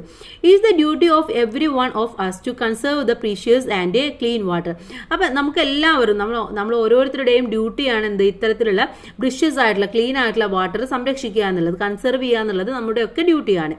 Water conservation can be ensured through rain pits, rain water harvesting, ponds and mulching. എന്തൊക്കെയാണ് അതിനു വേണ്ടിയിട്ട് നമുക്ക് ഒരുപാട് കാര്യങ്ങൾ ചെയ്യാൻ പറ്റും. റെയിൻ പിറ്റ്സ് ഉണ്ടാക്കാം, റെയിൻ വാട്ടർ ഹാർവെസ്റ്റിംഗ് ഉണ്ടാക്കാം, പൺസ് ഉണ്ടാക്കാം, ഇങ്ങനെ ബണ്ടൊക്കെ കെട്ടിയിട്ട് അതിൽ വെള്ളം നിർത്താം. അതുപോലെ തന്നെ മൾച്ചിങ്, ഇതൊക്കെ നമുക്ക് ചെയ്യാവുന്ന വാട്ടർ കൺസർവേഷന് വേണ്ടി ചെയ്യാവുന്ന മെത്തേഡ്സ് ആണ്. Observe the pictures. ഇവിടെ കുറച്ച് പിക്ചേഴ്സ് കൊടുത്തിട്ടുണ്ട്. ഇവിടെ under what condition do water sources become polluted. എങ്ങനെ ഏതൊക്കെ സാഹചര്യങ്ങളിലാണ് വാട്ടറൊക്കെ പൊല്യൂട്ടായി മാറുന്നത്. ഒന്നെന്ന് പറയുന്നത് നമ്മൾ പ്ലാസ്റ്റിക് അല്ലേ വേസ്റ്റ് ഒക്കെ ഇടുന്നത്, അതുപോലെ തന്നെ ഈ ഫാക്ടറിയിൽ നിന്നൊക്കെയുള്ള വേസ്റ്റ് ഒക്കെ നമ്മുടെ പുഴയിലേക്കൊക്കെ തള്ളിവിടുന്നത്, അത്തരത്തിലുള്ള കാര്യങ്ങളൊക്കെയാണ് ഈ നമ്മുടെ പുഴയും അതുപോലെ തന്നെ വാട്ടറിന്റെ ബാക്കിയുള്ള റിസോഴ്സൊക്കെ പൊല്യൂട്ട് ആവാനുള്ള കാരണം എന്ന് പറയുന്നത്. Are the water bodies in your country being polluted. നിങ്ങളുടെ നാട്ടിലെ വാട്ടർ ബോഡീസും ഇതുപോലൊക്കെ പൊല്യൂട്ട് ആവുന്നുണ്ടാവും അല്ലേ. അപ്പോൾ അതിനെക്കുറിച്ച് ഡിസ്കസ് ചെയ്യാനാണ് പറയുന്നത്. What suggestions can be put forward to protect water bodies from getting polluted. ഇങ്ങനെ ജലാശയങ്ങൾ വാട്ടർ ബോഡീസ് ഒക്കെ ഇങ്ങനെ പൊല്യൂട്ട് ആവുന്നതിൽ നിന്നും കൺസർവ് ചെയ്യാൻ വേണ്ടിയിട്ട്, പ്രൊട്ടക്ട് ചെയ്യാൻ വേണ്ടിയിട്ട് നമുക്ക് എന്തൊക്കെ ചെയ്യാൻ പറ്റും എന്നുള്ള കുറച്ച് സജഷൻസ് വെക്കാനാണ് പറയുന്നത്. അതുപോലെ prepare placards of water conservation messages and organise A rally four water conservation. Prepare A speech about the importance of rain water harvesting. അതുപോലെ തന്നെ റെയിൻ വാട്ടർ ഹാർവെസ്റ്റ് ചെയ്യാൻ വേണ്ടിയിട്ടുള്ള സ്പീച്ച് കണ്ടക്ട് ചെയ്യുക. അതുപോലെ അതിൻ്റെ റാലി, അതിൻ്റെ നല്ല മെസ്സേജസ് ഒക്കെ പ്ലക്കാർഡിൽ എഴുതിയിട്ട് അതൊക്കെ റാലി സംഘടിപ്പിക്കുക, അതൊക്കെ ചെയ്യാനാണ് പറയുന്നത്. അതൊക്കെ ക്ലാസ്സിൽ സ്കൂളിൽ ചെയ്യേണ്ട പ്രവർത്തനങ്ങളാണ്. Next one, pollution of water bodies endangers and survival of living organisms. ഇങ്ങനെ വാട്ടർ ബോഡീസ് ഒക്കെ ഇങ്ങനെ പൊല്യൂട്ട് ആയിട്ടുണ്ടെങ്കിൽ അവിടെ ജീവജാലങ്ങൾക്ക്, ഓർഗാനിസംസിനൊന്നും നിൽക്കാൻ പറ്റില്ല, വളരെയധികം പ്രശ്നങ്ങൾ ഉണ്ടാവും. The government implements various schemes to protect and maintain the existence water sources. ഈ വാട്ടർ സോഴ്സസ് ഒക്കെ മെയിൻറ്റെയിൻ ചെയ്യാനും പ്രൊട്ടക്ട് ചെയ്യാനൊക്കെ വേണ്ടിയിട്ട് ഗവൺമെന്റ് ഒരുപാട് സ്കീംസ് ഒക്കെ കൊണ്ടുവന്നിട്ടുണ്ട്. അതാണ് താഴെ പറയുന്നത്. ഒന്ന്, ഇനി ഞാൻ ഒഴുകട്ടെ എന്നുള്ളത്. അതൊരു പ്രൊജക്റ്റ് ആണ്. ആരാണ് ഇംപ്ലിമെന്റ് ചെയ്തിട്ടുള്ളത്? ഇംപ്ലിമെന്റേഷൻ ഹരിത കേരള മിഷനാണ്. അടുത്തത് മാലിന്യമുക്ത നവകേരളമാണ്. അത് department of local self government നടത്തുന്നതാണ്. ഇനി തെളിനീരൊഴുകും നവകേരളം എന്ന് പറയുന്നത് department of local self government നടത്തുന്നതാണ്. ജൽ ജീവൻ മിഷന് ഗവൺമെന്റ് ഓഫ് ഇന്ത്യ നടത്തുന്നതാണ്. ഓക്കെ, ഇതൊക്കെ എന്താണ്? നമ്മുടെ വാട്ടർ കൺസർവേഷനും അതുപോലെ തന്നെ ഇത്തരത്തിലുള്ള വാട്ടർ റിസോഴ്സ് ഒക്കെ പൊല്യൂട്ട് ആവാതിരിക്കാനും വേണ്ടിയിട്ടുള്ള പ്രൊജക്റ്റുകളാണ്. Then crop diversity of Kerala. അടുത്തതായിട്ട് നമ്മുടെ കേരളത്തിന്റെ ക്രോപ്പിലുണ്ടാവുന്ന എന്തൊക്കെ ഡൈവേഴ്സിറ്റീസ് ആണുള്ളത് എന്നാണ് നോക്കുന്നത്. ഇവിടെ ഒരു 4 പിക്ചേഴ്സ് തന്നിട്ടുണ്ട് അല്ലെ. ക്രോപ്പ് ഡൈവേഴ്സിറ്റിയാണ് ഇവിടെ കാണുന്നത്. ഇവിടെ ഫസ്റ്റ് എന്താണ്? ഫസ്റ്റ് നമ്മുടെ നെൽകൃഷിയാണല്ലോ. അതുപോലെ റബ്ബർ, കോക്കനറ്റ്, അതുപോലെ ടീ, തേയില, ഇതൊക്കെയാണ് ഇവിടെ കാണുന്നത്. Then identify the physiographical divisions in which each of these crops is cultivated. ഈ ക്രോപ്സ് ഒക്കെ ഓരോന്നും ഏതൊക്കെ ഭൂപ്രകൃതിയിലാണ്, ഏതൊക്കെ ഫിസിയോഗ്രഫിക്കൽ ഡിവിഷൻസിലാണ് കൾട്ടിവേറ്റ് ചെയ്യുന്നത്. ഇപ്പോൾ ഇവിടെ എന്ന് പറയുന്നത് ടീ അല്ലേ, തേയില എവിടെയാണ്? പ്രധാനമായിട്ടും നമ്മൾ ഹൈ റേഞ്ചിലാണ് അല്ലേ. ഹൈ റേഞ്ചിലാണ് നമ്മൾ ഇത്തരത്തിലുള്ളതൊക്കെ ചെയ്യാറുള്ളത്. അല്ലാതെ നമ്മുടെ നോർമൽ ഒരു ഫിസിയോഗ്രഫിയിൽ ചെയ്ത് കഴിഞ്ഞാൽ അത് ഉണ്ടാവില്ല. അപ്പോൾ അതുണ്ടാക്കുന്നത് ഹൈ റേഞ്ചിലാണ്. Why is tea not cultivated in all topographical sections in Kerala? കേരളത്തിലെ എല്ലാ ടോപ്പോഗ്രഫിക്കൽ സെക്ഷൻസിലും എന്തുകൊണ്ടാണ് നമ്മൾ ടീ കൾട്ടിവേഷൻ നടത്താത്തത്? എന്തുകൊണ്ടാണ്? ഹൈ റേഞ്ചിൽ മാത്രമേ അത് നടത്താൻ വേണ്ടി നമുക്ക് സാധിക്കുകയുള്ളൂ. കാരണം എന്ന് പറയുന്നത് അവിടെയാണ് നമുക്ക് അതിനാവശ്യമുള്ള ഹൈ റേഞ്ച് എന്ന് പറഞ്ഞാൽ മിഡ്ലാൻഡ് റീജിയൻസിലാണ്. Because the climate suitable for tea cultivation is in the highlands. The next one, rubber cultivation is generally not seen in the coastal areas. What could be the reason? എന്തുകൊണ്ടാണ് coastal ഏരിയാസിലൊക്കെ rubber cultivation കാണാത്തത്? എന്തുകൊണ്ടാണ്? Rubber like crops are not generally seen in the areas near the coastal areas because of the characteristics of the soil there. അവിടുത്തെ സോയിലിന്റെ ഒരു പ്രത്യേകത കൊണ്ടാണ്. The soil of the midland regions is suitable for rubber cultivation. Rubber cannot be cultivated in the sand of the coastal region. എന്താണ്? Coastal റീജിയനിൽ നമുക്കറിയാം sand ആണല്ലേ, മണലാണുള്ളത്. അതെന്താണ്? ഈ റബ്ബർ കൃഷിക്ക് സ്യൂട്ടബിൾ അല്ല. പക്ഷെ മിഡ്ലാൻഡ് റീജിയൻസിലെ ആ ഒരു സോയിലാണ് നമ്മുടെ റബ്ബർ കൃഷിക്ക് ആവശ്യമായിട്ടുള്ളത്. അതുകൊണ്ടാണ് അത് മിഡ്ലാൻഡ് ഏരിയാസിൽ കൾട്ടിവേറ്റ് ചെയ്യുന്നത്. അപ്പോൾ ഓരോ ക്രോപ്സും കൾട്ടിവേറ്റ് ചെയ്യുന്നതിനും അതിൻ്റെതായ സോയിലിന്റെ ഡിഫറൻസ് ഉണ്ടായിരിക്കും, അല്ലെങ്കിൽ ക്ലൈമറ്റിന്റെ ഡിഫറൻസ് ഉണ്ടായിരിക്കും. Then the agriculture of each region is related to its physiography and climate. എന്താണ്? അഗ്രികൾച്ചർ എന്ന് പറയുന്നത് ഫിസിയോഗ്രഫിയുടെയും അതിന്റെ ക്ലൈമറ്റിനെയും അനുസരിച്ചിട്ടാണ്. Soil irrigation facilities and altitude from sea level also contribute to the cultivations. അതുപോലെ തന്നെ ഫിസിയോഗ്രഫിക്കും ക്ലൈമറ്റും മാത്രം പോരാ, സോയിൽ നോക്കണം, അവിടുത്തെ ഇറിഗേഷൻ ഫെസിലിറ്റീസ് നോക്കണം, അവിടുത്തെ ആൾട്ടിറ്റ്യൂഡ് നോക്കണം. ഇതൊക്കെ സീ ലെവലിൽ നിന്നും എത്ര ആൾട്ടിറ്റ്യൂഡ് ഉണ്ട് എന്നൊക്കെ നോക്കിയതിന് ശേഷമേ നമുക്ക് അവിടെ കൾട്ടിവേഷൻ പ്ലാൻ ചെയ്യാൻ വേണ്ടി സാധിക്കുകയുള്ളൂ.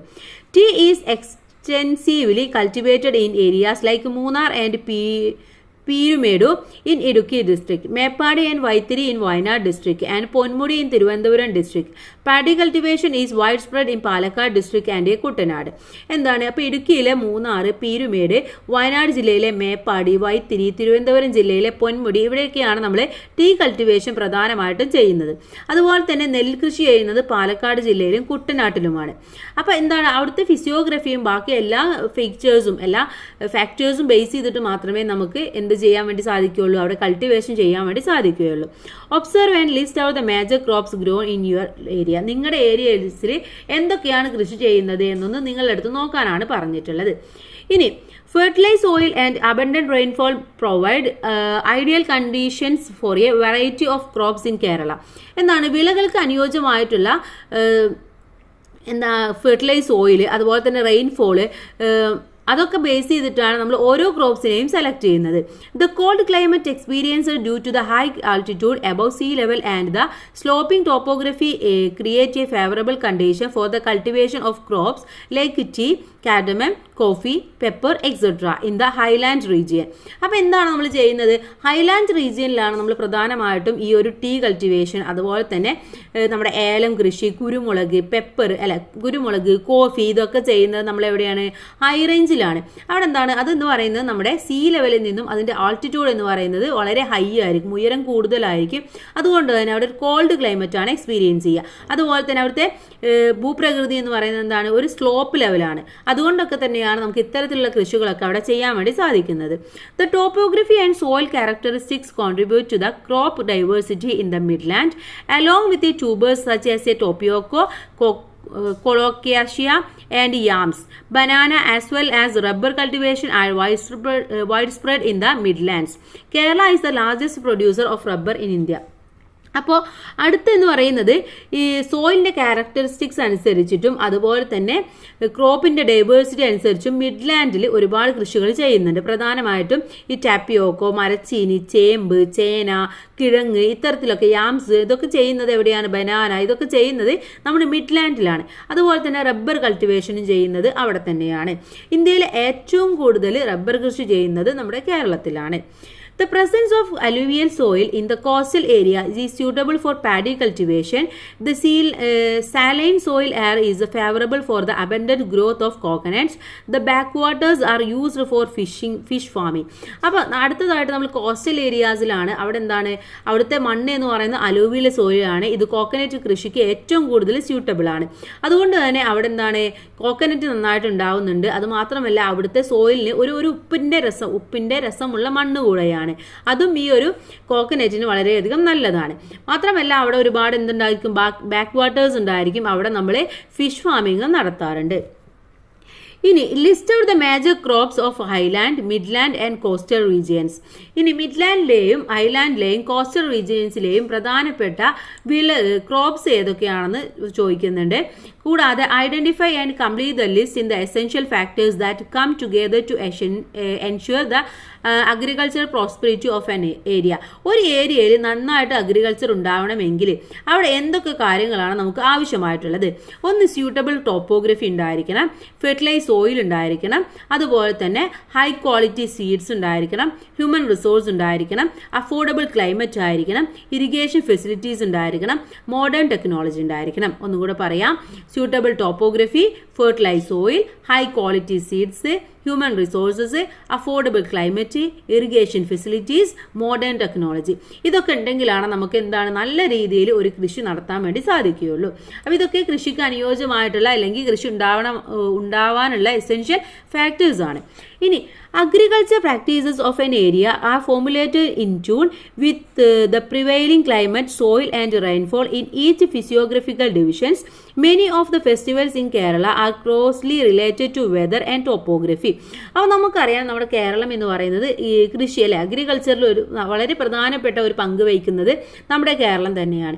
അപ്പോൾ ഇതുമായി ബന്ധപ്പെട്ടുകൊണ്ട് നമുക്ക് ഒരുപാട് ഫെസ്റ്റിവൽസും അതുപോലെ തന്നെ ക്ലൈമറ്റ് ചേഞ്ചും വെതർ കണ്ടീഷൻസും ഒക്കെ ഉണ്ടാവാറുണ്ട്. ഒരുപാട് ഫെസ്റ്റിവൽസ് നടത്താറുണ്ട്. ഓണം, അതുപോലെ തന്നെ നമ്മൾ വിഷു, ഇതൊക്കെ നടത്തുന്നത് ഇത്തരം അഗ്രികൾച്ചർ ബേസ് ചെയ്തിട്ടുള്ള ഫെസ്റ്റിവൽസ് ആണ്. ഇനി do you know that Onam is a harvest festival? Onam എന്ന് പറയുന്നത് ഹാർവസ്റ്റിന്റെ ഫെസ്റ്റിവലാണ്. Similarly Vishu is also associated with harvest. Examples of celebrations related to weather and topography include boat races and pull race held in the water bodies of Kerala after the monsoon season. Find out similar examples. അപ്പോൾ എന്താണ് നമ്മൾ പറഞ്ഞു, ഓണം, വിഷു എന്നുള്ളതൊക്കെ എന്താണ് ഹാർവസ്റ്റുമായിട്ട് ബന്ധപ്പെട്ടതാണ്. അതുപോലെ തന്നെ ഈ മൺസൂൺ കഴിഞ്ഞു കഴിഞ്ഞാൽ, കാലവർഷം മൺസൂൺ സീസൺ കഴിഞ്ഞു കഴിഞ്ഞാൽ എന്താണ്, നമ്മൾ ഈ ഒരു ജലാശയങ്ങളൊക്കെ വള്ളംകളികൾ, അതുപോലെ തന്നെ കാളപ്പൂട്ട് എന്നൊക്കെ, പുൾ റേസ്, ഇതൊക്കെ നടത്താറുണ്ട്. ഇനി ഇത്തരത്തിലുള്ള ഒരുപാട് നിങ്ങളുടെ ഏരിയാസിൽ ഉണ്ടാവും. അപ്പോൾ നിങ്ങൾ ലോക്കലായിട്ട് ചിലപ്പോൾ എന്തെങ്കിലുമൊക്കെ നടത്തുന്നതുണ്ടാവും. അതും കൂടെ നിങ്ങൾക്ക് എഴുതാം. ഇനി അടുത്തത് എംപ്ലോയ്മെന്റ് ഡൈവേഴ്സിറ്റി ഇൻ കേരള. കേരളത്തിലെ എംപ്ലോയ്മെന്റിന്റെ ഡൈവേഴ്സിറ്റി എന്തൊക്കെയാണെന്നാണ് അടുത്തതായിട്ട് നമുക്ക് നോക്കാനുള്ളത്. ഓക്കെ, ഇവിടെ we have already discussed that a variety agriculture activities are carried out in each physiographical conditions. നമ്മൾ നേരത്തെ പറഞ്ഞു എന്താണ്, അഗ്രികൾച്ചർ ആക്ടിവിറ്റീസ് ഫിസിയോഗ്രഫിക്കൽ കണ്ടീഷൻസ് അനുസരിച്ച് മാറ്റങ്ങൾ ഉണ്ടാവാറുണ്ടെന്ന് പറഞ്ഞു. Is agriculture the only employment that the people of Kerala are engaged in? Agriculture sector മാത്രമാണോ കേരളത്തിലെ ആളുകൾ ചെയ്യുന്നത്? വേറെ ഒന്നും ചെയ്യാറില്ലേ? What are the employment prevailed in your area. നിങ്ങളുടെ ഏരിയയിലുള്ള എന്തൊക്കെ സംഭവങ്ങളാണ് ഉണ്ടാവാറുള്ളത്, എന്തൊക്കെ പ്രവർത്തനങ്ങളാണ് ആളുകൾ ചെയ്യാറുള്ളത് എന്നാണ് ചോദിച്ചിട്ടുള്ളത്. അപ്പോൾ നമ്മളുടെ ഏരിയസിലൊക്കെ ഒരുപാട് ഉണ്ടാവാറുണ്ട് അല്ലെ. എന്തൊക്കെയാണ്? ഫിഷ് ഫാമിങ്, അതുപോലെ തന്നെ പോൾട്രി ഫാമിങ്, ഡക്ക് ഫാമിങ്, കാറ്റിൽ ഫാമിങ്, എപ്പികൾച്ചർ, അപ്പോൾ ടാപ്പിംഗ്, ട്രേഡ്, ഇതൊക്കെ ഉണ്ടാവാറുണ്ട്. അപ്പോൾ ഏതെങ്കിലും ഒരു 2-3 നിങ്ങൾക്ക് ഇവിടെ എഴുതാം. Then along with progress in agriculture, advancement in other fields of work are important to improve the living conditions of people. അപ്പോൾ അഗ്രികൾച്ചർ വേണം, അതിൻ്റെ ഒപ്പം തന്നെ ബാക്കിയുള്ള ഫീൽഡിലും കൂടെ വർക്ക് ചെയ്യുമ്പോഴാണ് നമുക്ക് ആ ഒരു പ്രദേശത്തെ ആളുകളുടെ ലിവിങ് കണ്ടീഷൻസ് ഹൈ ആവാൻ വേണ്ടി സാധിക്കുമല്ലോ. അല്ലെങ്കിൽ എന്താണ്, എല്ലാവരും കൃഷിക്കാർ മാത്രമായിട്ട് മാറും അല്ലേ. വേറെ യാതൊരു ജോലിക്കും പോവാതെ അത് മാത്രം ചെയ്യുന്ന ആളുകളായിട്ട് മാറും. The natural resources and human resources can play an important role in determination the progress of the people of a region. The work culture of each region has been formed according to the topography and climate of that region. Husk threshing and rope picking in the backwater shores, paddy cultivation and duck rearing in Kuttanad are examples for this. അപ്പോൾ എന്താണ് നമ്മൾ പറഞ്ഞു, ഓരോ പ്രദേശത്തിൻ്റെയും ആളുകൾക്കനുസരിച്ച് ഇതിൽ മാറ്റങ്ങൾ ഉണ്ടാകാറുണ്ട് അല്ലേ. അപ്പോൾ എല്ലാ പ്രദേശത്തും ഒരേ രീതിയിലല്ല. ഇപ്പോൾ നമ്മൾ പറഞ്ഞു ബാക്ക് വാട്ടർ ഷോസിലൊക്കെ എന്താണ്, അവിടെ റോപ്പ് പിക്കിങ്ങും അതുപോലെ തന്നെ ഹക്ക് ത്രസ്റ്റിംഗ് ഒക്കെ ഉണ്ടാവാറുണ്ട്. അതുമാത്രമല്ല ഇപ്പോൾ ചില ഏരിയാസിൽ എന്താണ് പാഡി കൾട്ടിവേഷനും ഡക്ക് റിയറിങ്ങും ഒക്കെ കുട്ടനാട്ടിൽ നന്നായിട്ട് കാണുന്നുണ്ട്.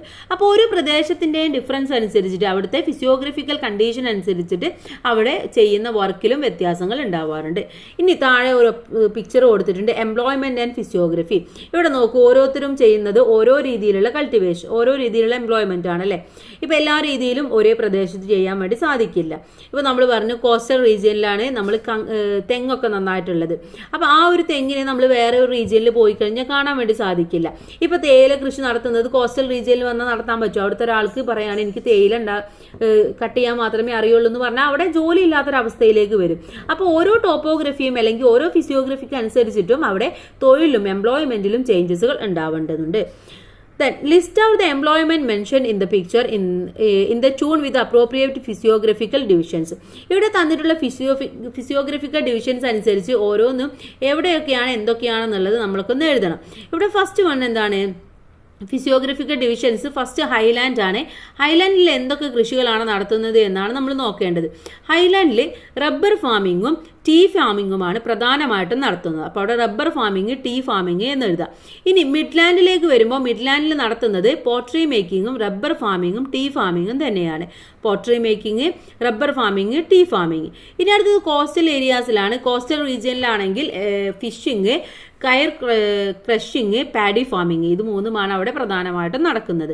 Advancement in education, improved socio infrastructure conditions and modern technology in Kerala have led to positive change in the employment and people engaged in it. എന്താണ് എഡ്യൂക്കേഷനിൽ വന്ന മാറ്റങ്ങൾ, എന്താണ് സോഷ്യോ ഇൻഫ്രാസ്ട്രക്ചറിൽ ഒരുപാട് മാറ്റങ്ങൾ ഉണ്ടാക്കി. അതുമാത്രമല്ല മോഡേൺ ടെക്നോളജിയും മാറി.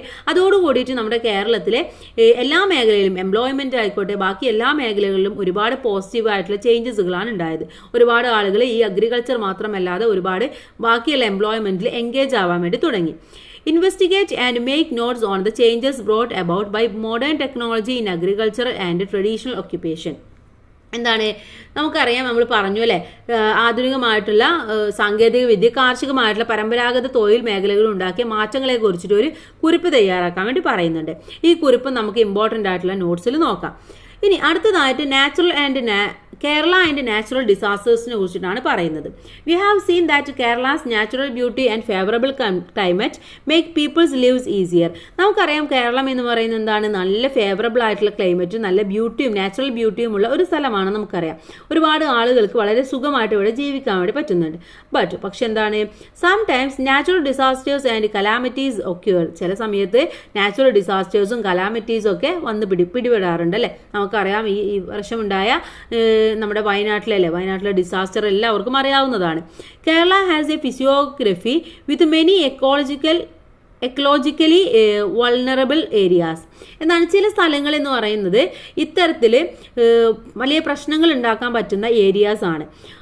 Apart from the crisis caused by human intervention, some natural calamities also harm the living world. അവിടെ പ്രധാനമായിട്ടും ഇത്തരത്തിലുള്ള പ്രശ്നങ്ങൾ ഉണ്ടാവാൻ ഒന്ന് മനുഷ്യരുടെ ഇടപെടലുകളാണ്. മനുഷ്യരെന്താണ് ഇപ്പം മലകളും കുന്നുകളൊക്കെ ഇടിച്ച് നിരത്തുക, പാടങ്ങളൊക്കെ ഇല്ലാതാക്കുക, അങ്ങനെയൊക്കെ ചെയ്യുമ്പോൾ ഉണ്ടാവുന്ന കലാമിറ്റീസ് ഉണ്ട്. അതല്ലാതെ നാച്ചുറൽ ഫിലോമിനയിലൂടെ ഉണ്ടാവുന്ന കലാമിറ്റീസും ഉണ്ട്. ഇവിടെ 2 പിക്ചേഴ്സ് തന്നിട്ടുണ്ട്. എന്താണ് ഇവിടെ? ഒന്നെന്ന് പറയുന്നത് നമ്മുടെ ഫ്ലഡ് ആണല്ലേ, ഒന്നെന്ന് പറയുന്നത് ലാൻഡ് സ്ലൈഡ്സ് ഉണ്ടായതാണ്. Images related to natural calamities are given. List out the natural disasters to life, property and environment. നമുക്കറിയാം ഒരുപാട് നാച്ചുറൽ ഡിസാസ്റ്റേഴ്സ് ഉണ്ട്. അപ്പോൾ അതൊക്കെ എന്തൊക്കെയാണെന്നൊന്ന് ഫൈൻഡ് ഔട്ട് ചെയ്യാനാണ് പറഞ്ഞിട്ടുള്ളത്. ഇവിടെ തന്നിട്ടുണ്ട് ഒന്ന് സൈക്ലോൺ തന്നിട്ടുണ്ട്. അതുപോലെ തന്നെ മറ്റൊന്ന് തന്നിട്ടുണ്ട് വൈൽഡ് ഫയർ അല്ലേ, കാട്ടു തീ ഉണ്ടാവുന്നത്. പിന്നെ എന്തൊക്കെയാണ്? എർത്ത് ക്വേക്ക് ഉണ്ടാവുന്നത്, ലാൻഡ് സ്ലൈഡ്സ്, ഫ്ലഡ്, സുനാമി. അപ്പോൾ എന്തൊക്കെ എഴുതാം നമുക്ക്? Earthquake, landslide, flood, tsunami, ഇതൊക്കെ നാച്ചുറൽ ഡിസാസ്റ്റേഴ്സ് ആണ്. What are natural disasters? എന്താണ് ആക്ച്വലി നാച്ചുറൽ ഡിസാസ്റ്റേഴ്സ് എന്ന് പറഞ്ഞു കഴിഞ്ഞാൽ എന്താണ്? Natural disasters are natural phenomena that endanger life, property and the environment. Such natural calamities adversely affect humans and other living beings. The tsunami in 2004 caused huge damage in Kerala. Ask your elders about it. അപ്പം എന്താണ്? നമ്മുടെ ജീവനും നമ്മുടെ ലൈഫിനും അതുപോലെ തന്നെ property നമ്മുടെ സ്വത്തിനും അതുപോലെ എൻവയോൺമെൻറ്റിനും അപായകരമാവുന്ന തരത്തിലുള്ള പ്രകൃതി പ്രതിഭാസങ്ങൾ നാച്ചുറൽ ഫിനോമിനയാണ് നമ്മൾ നാച്ചുറൽ ഡിസാസ്റ്റേഴ്സ് എന്ന് പറയുന്നത്. അപ്പോൾ ഇത്തരത്തിലുള്ള നാച്ചുറൽ ഡിസാസ്റ്റേഴ്സ് ഉണ്ടാകുമ്പോൾ എന്താണ്? അവിടുത്തെ ജീവജാലങ്ങളെയും അവിടുത്തെ മനുഷ്യരെയും ഒക്കെ ഇത് ഒരുപാട് ബാധിക്കും. അപ്പോൾ അതിന് എക്സാമ്പിളാണ് 2004 ഉണ്ടായ സുനാമി എന്ന് പറയുന്നത്. കേരളത്തിൽ ഒരുപാട് പ്രശ്നങ്ങൾ ഉണ്ടാക്കിയിട്ടുണ്ടായിരുന്നു. അപ്പോൾ അത് മുതിർന്നവരോട് ചോദിച്ച് മനസ്സിലാക്കുക. അപ്പോൾ അത് മാത്രമല്ല, നമുക്കറിയാം വയനാട്ടിലുണ്ടായപ്പോൾ എന്തൊക്കെയാണോ അവിടെ സംഭവിച്ചത് അല്ലേ, ഒരുപാട് മനുഷ്യനെ ഇപ്പോഴും നമുക്ക് കിട്ടാൻ ബാക്കിയുണ്ട്. അവരെവിടെയാണ്, എന്താണ് അവർക്ക് സംഭവിച്ചത് എന്ന് പോലും നമുക്കറിയാത്ത അവസ്ഥകളാണ്. ഇപ്പോഴും നമ്മൾ അതിൽ നിന്നൊന്നും മുക്തി നേടിയിട്ടില്ല. അപ്പോൾ അതൊക്കെ നിങ്ങൾക്ക് അറിയാവുന്നതാണ് ആ ഡിസാസ്റ്റേഴ്സിനെ കുറിച്ചിട്ടൊക്കെ. ഇനി ഇവിടെ മറ്റൊരു ഡിസാസ്റ്ററാണ് കവളപ്പാറ ലാൻഡ് സ്ലൈഡ് 2019 ഉണ്ടായിട്ടുള്ളത്. അതുപോലെ തന്നെ പെട്ടിമുടി ലാൻഡ് സ്ലൈഡ് എന്ന് പറയുന്നത്. ഓക്കെ, പെട്ടിമുടി ലാൻഡ് സ്ലൈഡ് 2020 ഉണ്ടായതാണ്. അപ്പോൾ ഇതൊക്കെ മേജർ ആയിട്ടുള്ളതാണ്. അതിനേക്കാൾ മേജറായ വളരെ ഇമ്പോർട്ടൻ്റ് ആയ ഒന്നും കൂടെയായിരുന്നു ഇപ്പോൾ വയനാട്ടിൽ നടന്നത്. The major floods in Kerala in 2018, land slides in Kavalappara in 2019 and Pettimudi in 2020 have made life difficult for the people in those areas. എന്താണ് ഈ സമയത്തൊക്കെ ഉണ്ടായ ഈ സംഭവങ്ങളൊക്കെ അതാത് പ്രദേശത്തുള്ള ജനങ്ങൾക്ക് ഒരുപാട് പ്രശ്നങ്ങൾ ഉണ്ടായിട്ടുണ്ടായിരുന്നു. ഇനി അടുത്തത് ഡിസാസ്റ്റർ മാനേജ്മെൻറ്റ് ആൻഡ് മിറ്റിഗേഷനെ കുറിച്ചിട്ടാണ് പറയുന്നത്. എങ്ങനെയൊക്കെയാണ് നമുക്ക് ഡിസാസ്റ്റർ മാനേജ്മെൻറ്റ് ചെയ്യാൻ പറ്റുക, എങ്ങനെയൊക്കെയാണ് ഇത് നമുക്ക് ഒന്ന് ലഘൂകരിക്കാൻ വേണ്ടി പറ്റുക. Watch the new collage. ഇവിടെ കുറച്ച് കൊളാഷ് തന്നിട്ടുണ്ട്. എന്താണ്? Collection of relief resources all over the region. നാടെങ്ങും ദുരിതാശ്വാസമായിട്ടുള്ള വിഭവ സമാഹരണം. Young people at the forefront in cleaning operation, flood victims back to their homes. എന്താണ്? ശുചീകരണ പ്രവർത്തനങ്ങളിലൊക്കെ നമ്മുടെ യങ് പീപ്പിളൊക്കെ വന്നിട്ടുണ്ടായിരുന്നത്. Volunteers to lend a helping hand during disaster. ദുരന്ത മുഖങ്ങളിൽ കൈത്താങ്ങുമായിട്ട് ഒരുപാട് ആളുകൾ, സന്നദ്ധ പ്രവർത്തകർ വന്നത്. അതുപോലെ fish folk in the face of disaster with boats. കടലിൻ്റെ മക്കൾ ബോട്ടുമായിട്ടൊക്കെ വന്നത്. Coordinated activities of various department of the government. സർക്കാരിൻ്റെ വിവിധ ഡിപ്പാർട്ട്മെന്റുകൾ എല്ലാവരും കൂടിയിട്ട് കോർഡിനേറ്റ് ചെയ്തുകൊണ്ടുള്ള activities. The new collage given shows how Kerala faced in 2018 flood. ഇതിൽ നിന്നും നമുക്ക് 2018 ഫ്ലഡ് നമ്മൾ എങ്ങനെയൊക്കെയാണ് ചെയ്തത്, അത് എന്തൊക്കെ കാര്യങ്ങളായിരുന്നു നമ്മുടെ കേരളം ചെയ്തിട്ടുണ്ടായിരുന്നത്, അതിനെ എങ്ങനെയാണ് ഫേസ് ചെയ്തത് എന്നതാണ് നമുക്ക് ഇതിലൂടെ മനസ്സിലാക്കാൻ വേണ്ടി സാധിക്കുന്നത്. Kerala joined hands for relief and a rescue operation. As a result of the joint effort of various government departments, voluntary organization and youth traders and fishermen, the severity of the major natural disasters has been mitigated. എന്താണ്? ഇത്തരത്തിൽ ഒരുപാട് പ്രവർത്തനങ്ങൾ നമ്മുടെ കേരളത്തിൽ ഉണ്ടായിരുന്നു. കേരളം ഒരുമിച്ച് നിൽക്കുകയാണ്, rescue ചെയ്യുകയാണ് ചെയ്തത്. അപ്പോൾ ഇതിന് വേണ്ടിയിട്ട് ഒരുപാട് വകുപ്പുകൾ, സന്നദ്ധ സംഘടനകൾ, അതുപോലെ തന്നെ യുവജനങ്ങൾ, വ്യാപാരികൾ, മത്സ്യത്തൊഴിലാളികൾ എല്ലാവരും കൂടിയിട്ട് എന്താണ് വളരെ കോർഡിനേറ്റോട് കൂടിയിട്ടാണ് പ്രവർത്തിച്ചിട്ടുണ്ടായിരുന്നത്. അതോടുകൂടി തന്നെ ഇതിൻ്റെ ആ ഒരു തീവ്രത കുറക്കാൻ വേണ്ടി നമുക്ക് സാധിക്കുകയും ചെയ്തു. Can you identify any volunteer who got involved in the flood relief relief work in your locality, enquire and learn their experiences. അപ്പോൾ നിങ്ങളുടെ പ്രദേശത്തും ഇത്തരത്തിൽ വോളണ്ടിയർ ആയിട്ട് പോയ ഒരുപാട് ആളുകൾ ഉണ്ടായിരിക്കും. അവരുടെ അടുത്ത് ചോദിച്ചിട്ട് അവരുടെ എക്സ്പീരിയൻസ് മനസ്സിലാക്കുക. എന്തൊക്കെ കാര്യങ്ങളാണ് അവർ ചെയ്തത്, എങ്ങനെയൊക്കെ ആയിരുന്നു അവരുടെ ആ ഭാഗത്തുണ്ടായിരുന്ന സിറ്റുവേഷൻസ് എന്തൊക്കെയായിരുന്നു എന്ന് മനസ്സിലാക്കുക. Then what sort of the preparation are to be made in advance for the prevention and a mitigation of disaster. അപ്പോൾ ഇത്തരത്തിലുള്ള ഡിസാസ്റ്ററിന് വേണ്ടിയിട്ടും ഇതിൻ്റെ മിറ്റിഗേഷന് വേണ്ടിയിട്ടും ഒരുപാട് മുന്നൊരുക്കങ്ങൾ പ്രിവെൻഷൻ നമുക്ക് എടുക്കാൻ വേണ്ടി സാധിക്കും. അതിനെക്കുറിച്ചിട്ടാണ് പറയുന്നത്. അപ്പോൾ പ്രീ ഡിസാസ്റ്റർ മാനേജ്മെൻറ്റ് മെഷേഴ്സ് എന്തൊക്കെയാണ്? ഒന്ന് anticipate certain disasters with the help of the modern technology. ഒന്ന് മോഡേൺ ടെക്നോളജിയുടെ സഹായത്തോട് കൂടിയിട്ട് ഇതൊക്കെ നമുക്ക് മുൻകൂട്ടി മനസ്സിലാക്കാൻ വേണ്ടി സാധിക്കാം. In disaster prone areas issue warning and take steps to create awareness and evacuate people. അതുപോലെ തന്നെ ഇത്തരത്തിലുള്ള പ്രദേശങ്ങളിലെ ആളുകൾക്ക് നമ്മൾ എന്ത് ചെയ്യണം? ബോധവൽക്കരണം കൊടുക്കുകയും അവരെ മാറ്റിപ്പാർപ്പിക്കുന്നതിന് വേണ്ട നടപടികളൊക്കെ സ്വീകരിക്കുകയും വേണം. ഇതൊക്കെ മുന്നേ ചെയ്യേണ്ടതാണ്. ഇനി റെസ്ക്യൂ ഓപ്പറേഷൻ ഡ്യൂറിങ് ഡിസാസ്റ്റേഴ്സ് എന്തൊക്കെയാണ്? ആ സമയത്ത് ചെയ്യേണ്ടത് എന്താണ്? Ensure necessary measures for the rescue operation. രക്ഷാപ്രവർത്തനത്തിന് ആവശ്യമായിട്ടുള്ള സംവിധാനങ്ങളൊക്കെ ഒരുക്കി കൊടുക്കുക. Self relief camps and plan for the prevention of food, clothing, shelter and medical care. അപ്പോൾ ആ സമയത്ത് റിലീഫ് ക്യാമ്പ്സ് ഒക്കെ ഉണ്ടാക്കുക. അവർക്ക് വേണ്ട food, cloth, shelter, medical care ഇതൊക്കെ കൊടുക്കുക. അതിന് വേണ്ടിയിട്ടുള്ള ഒരു പ്ലാൻ തയ്യാറാക്കുക. ഇനി പോസ്റ്റ് ഡിസാസ്റ്റർ റീഹാബിലിറ്റേഷൻ, അതിന് ശേഷം ഇതൊക്കെ കഴിഞ്ഞതിന് ശേഷം നമ്മൾ ചെയ്യേണ്ടത് റീഹാബിലിറ്റേറ്റ് ദ ഡിസാസ്റ്റർ വിക്ടിം. ബാധിച്ച ആളുകളെയൊക്കെ നമ്മൾ എന്ത് ചെയ്യുക? പുനരധിവസിപ്പിക്കുക. Take steps to manage situations of disaster in future. ഭാവിയിൽ ഇത്തരം ദുരന്തം ഉണ്ടാവാതിരിക്കാനുള്ള പ്രതിരോധങ്ങൾ എന്തൊക്കെയാണോ അതൊക്കെ നമ്മൾ സ്വീകരിക്കുക. ഇതൊക്കെയാണ് നമ്മൾ ചെയ്യേണ്ടത്. ഇനി അടുത്തത് government department and system working for the managed and a mitigation of natural disaster. ഇതിന് വേണ്ടിയിട്ട് നമ്മുടെ ഗവൺമെന്റിൽ പ്രവർത്തിക്കുന്ന സംവിധാനങ്ങൾ എന്തൊക്കെയാണ്? ഒന്ന് Kerala revenue disaster management department ഉണ്ട്, സ്റ്റേറ്റ് ഡിസാസ്റ്റർ മാനേജ്മെന്റ് അതോറിറ്റി ഉണ്ട്, ഡിസ്ട്രിക്ട് ഡിസാസ്റ്റർ മാനേജ്മെന്റ് അതോറിറ്റി ഉണ്ട്, ഡിസാസ്റ്റർ റിസ്ക് അനാലിസിസ് സെല്ലുണ്ട്, land and disaster management institute ഉണ്ട്. ഇതൊക്കെ ഇതിനു വേണ്ടി പ്രവർത്തിക്കുന്ന വകുപ്പുകളും അതുപോലെ തന്നെ സംവിധാനങ്ങളുമാണ്. Prepare a digital album with the help of your teacher bye collecting pictures related to prevention and relief operation of natural disaster. ഇപ്പോൾ ഒരു നാച്ചുറൽ ഡിസാസ്റ്റർ ഉണ്ടായതിനു ശേഷം അതിന് വേണ്ടിയിട്ടുള്ള റിലീഫ് ഓപ്പറേഷനും അതിന് വേണ്ടിയിട്ടുള്ള പ്രിവെൻഷനും ഒക്കെ എടുക്കുന്നതുമായി ബന്ധപ്പെട്ട എന്തെങ്കിലും പിക്ചേഴ്സോ എന്തെങ്കിലുമൊക്കെ കിട്ടിക്കഴിഞ്ഞാൽ നിങ്ങളുടെ അടുത്ത് അതിൻ്റെ ഡിജിറ്റൽ ആൽബം തയ്യാറാക്കാനാണ് പറയുന്നത്. Then haven't we realized how the diversity of land we live in, soil, water, climate and crops influence our lives? ഇപ്പോൾ നമുക്ക് മനസ്സിലായി നമ്മൾ ജീവിക്കുന്ന ആ ഒരു പ്രദേശത്തിൻ്റെ സോയിലും അതുപോലെ വാട്ടറും ക്ലൈമറ്റും ക്രോപ്സും എത്രയൊക്കെയാണ് നമ്മുടെ ജീവിതവുമായിട്ട് ഇൻഫ്ലുവൻസ് ചെയ്തിരിക്കുന്നത് എന്ന് മനസ്സിലാക്കി അല്ലേ?